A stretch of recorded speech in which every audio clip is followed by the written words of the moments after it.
What's up, guys? How are you? Welcome into a Sunday morning edition of the Daily Juice Podcast. My name is Matt Perrault. You can follow me on Twitter at Sports Talk Matt. You can get this podcast wherever you get your podcasts.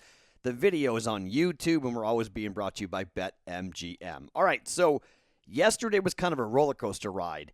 Really a lot of action. 6-5 overall. I'll go over what we did. We basically wound up flat, but since we had such a good week going in, we ended the week with a 26-11 record, okay? We will take that every single week. We're not going to do that every week, obviously. So that's a really nice week.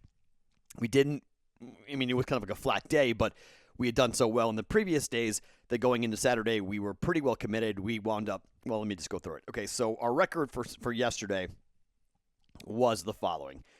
We went 1-3 in college basketball. Syracuse was wrong, way wrong. More on that game here in a second. We got Baylor right, which was kind of like a whew. The Loyola-Baylor parlay, we got that wrong, which was kind of a bummer. And then what was the fourth play today? I got to look at that and see what our fourth play was on that. That was... Okay, no. So I'm double counting. We only had 3 plays in basketball. Okay, so we went 1-2. So that record actually is wrong. That record is 26-10. That we went 26-10. Okay, that's even better. So yeah, so Loyola, Baylor moneyline wrong, Baylor right, Syracuse wrong. I had a Baylor live line bet that I told you about in the Discord. I was like, we're all jumping on Baylor right at the half, and yeah, plus 108 is what I got that at, which is great. The player props, RJ Barrett over 18.5, cashed. Jason Tatum over 24.5, cashed. We've now moved to 19-6 on player props. That is a ridiculous, run with player props, and it's just working well, right? This system of using the BettingPros cheat sheet to identify plays and picks I like, then doing some research off of that and finding the picks that I like. It's working. I will do 2 more today, okay? Here on a Sunday, I will do 2 more, okay? So we are 19-6 overall since we started doing this, and we'll keep on going here. So we got basketball. Basketball was okay. College basketball wasn't great, 1-2. And then RJ Barrett and Jason Tatum, 2-0. And then we go to the UFC. And for the UFC, we wound up 0-1 in hockey. The Bruins win. They beat the Sabres, but they don't cover the puck line, which is kind of a bummer. But we got the Bear Maulings and Matt Perrault combination. The Barrio win at -120. The Sugar Show with a knockout. I mean, my goodness, it took a long time, but he got there. And then Luque just ruined Tyron Woodley. He should probably retire, but he got ruined. And then Ngannou, speaking of ruining people, Francis Ngannou, I mean, here we go. Just wow. This is all really interesting. And John Bones Jones is tweeting like crazy at Ngannou and Dana White. And, they want that fight. Okay, I've been talking about this fight for a really long time. And, everyone that I talk to here in Vegas, and I've got some pretty smart people who are really good and really tapped into the mixed martial arts community. Everyone was telling me the same thing, that this version of Francis Ngannou is unlike any fighter we have ever seen in the UFC. And he has the potential to be the biggest fan ever. Just ever. And I don't know what John Bones Jones will do in that fight, but it will be the biggest fight ever. And I cannot wait. I can absolutely not wait for that fight to happen in July. And Francis Ngannou, I told you guys the story of, I was behind him here in Vegas at a smoothie place, and just watching him interact with fans and how cordial he was, how nice he was. That was my first real interaction with him, and then I saw him a couple of weeks later. And, he's just a dude you see around Vegas. He does local car commercials here in Vegas. This guy could be the biggest thing ever in combat sports. He's that good. And, Stipe, this is why, look, Stipe is an incredible champion, but he had taken a lot of damage in the trilogy against Daniel Cormier, and Ngannou in 2018 is nothing like the Ngannou now. Ngannou moved to Vegas. He's been training with some really good trainers, some really high-level guys, and the UFC is heavily invested in Francis Ngannou. And if you don't like John Jones, this is the dude that can really put a hurting on John Jones. Yeah. And Gano is going to be something else to watch him because if John Jones's power does not translate, I mean, Stipe was giving up 30 pounds tonight. That was the problem. Like, you just give up too much weight. And as I said last night, Stipe got touched a lot, and he gets hit a lot. And just like the dude that O'Malley fought, gets touched a lot. If you're hittable and you're going up against a knockout artist, chances are you're going to sleep. These are 4-ounce gloves. So that's what happened there.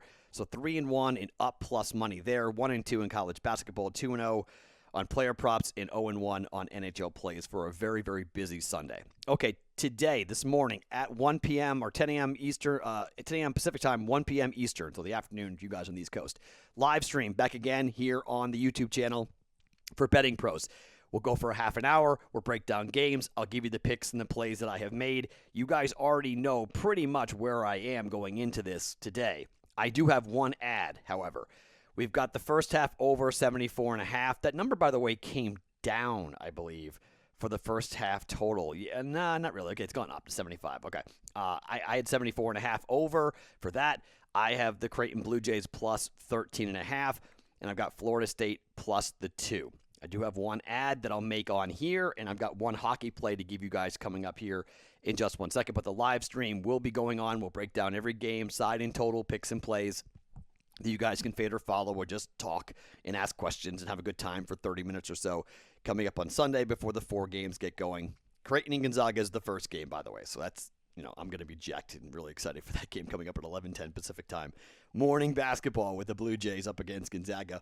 Can they shock the world? No. But can they try to keep it close? Hopefully with the 13.5-point line. But we'll wait and see on that one. Okay, so let's talk quickly about BetMGM. To use the Parlay Boost token today, you got to use it today. We're running out of days, Elite 8 coming up, then the Final 4. But you got the Parlay wager, 3 legs, and a maximum stake of $100 will get you to qualify for this. When you're on the app, when you're going to go and put a parlay in on your bet slip, activate the token, the parlay with 3 legs minimum and a max bet of $100. Go ahead and click on that, and they'll boost your parlay winnings by 10% if you hit with BetMGM. So it's not bad. 10% boost. You can do it twice today on a Sunday for bets you make, for parlay bets that you make here off of BetMGM. Okay. So that's where we are with our bets so far, okay? So we got first half Creighton over, Creighton plus 13.5, and Florida State plus the 2. I got one more play I'm going to make. I just don't know what to do with Oregon and USC yet. I'm going to personally bet Oregon, but I don't want to go on here because I think USC is the right side. I've been going back and forth on this. And after going 1-2 in college basketball yesterday, I'm like, I'm just not really jumping up and down about my assessments here. So, Florida State plus 2.5, the Creighton Blue Jays plus 13.5. Dogs were barking on Saturday. Will they bark on Saturday? We'll see. But, Oregon plus 2 is one play I'll make personally. But the official half-unit play is Alabama laying 6.5 against UCLA. The thing that pushed me over the edge on this pick and this bet was after watching Syracuse play, they reminded me of what I think UCLA will look like. UCLA got here with somewhat smoke and mirrors, right? So they win over Michigan State, not a very good team. They win by 6. The win by BYU is pretty impressive. I didn't see that coming, and maybe that's just a hot team in the right time. They won by 11. And then they played Abilene Christian and won by 20. That's a team that had no business being really, going deep in the tournament. So, how good are these teams that UCLA has played to get here versus what Alabama has faced? LSU in the SEC championship game, Iona in the first round, and then Maryland winning by 19. Houston's one of our teams, right? And I faded Houston. I'm not fading one of our teams again. I'm not fading Alabama.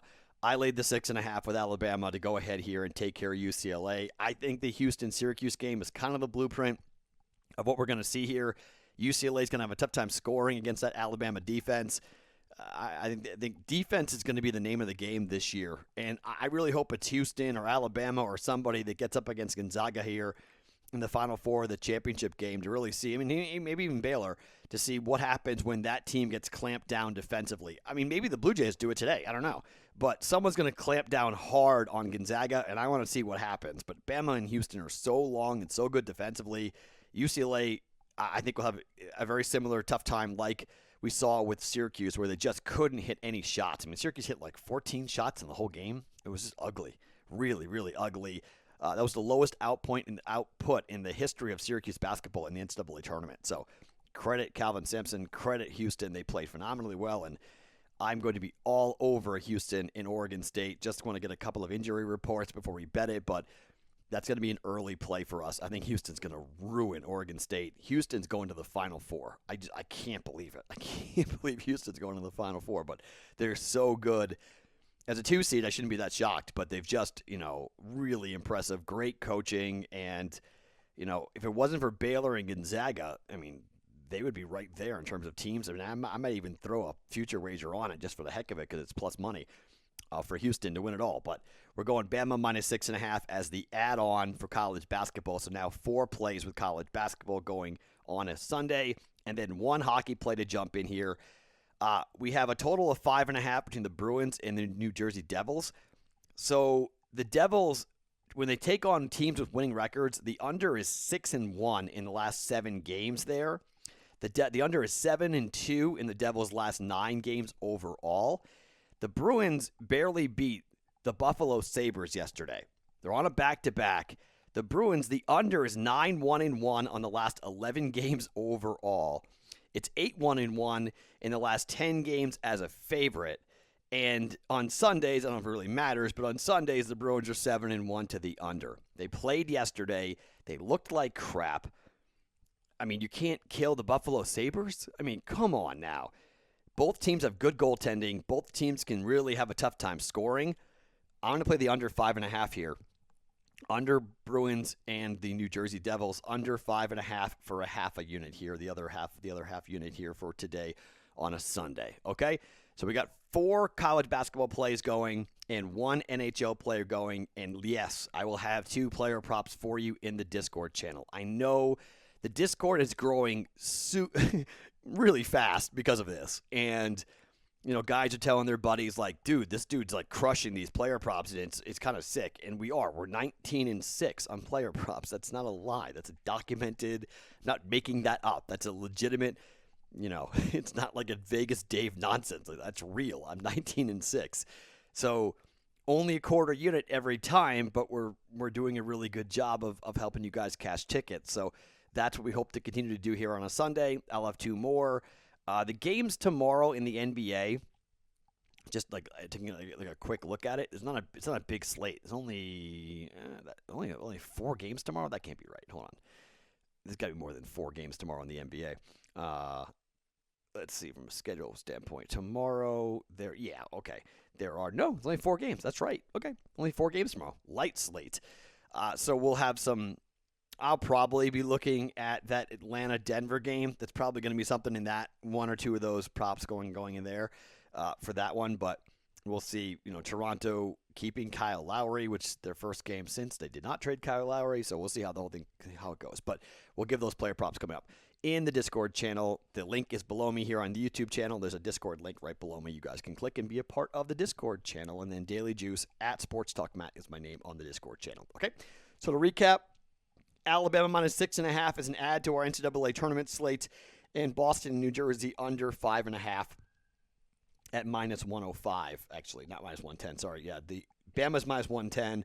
Boston, New Jersey under is minus 105 for that one coming up on a Sunday. I will talk to you for the live stream, 1 p.m. Eastern, 10 a.m. Pacific time, right here on our YouTube channel for our live stream on the last 4 games of the Sweet 16 here on BettingPros.com. My name is Matt Peralta. This podcast always brought to you by BetMGM. Talk to you in the live stream here for the Daily Juice.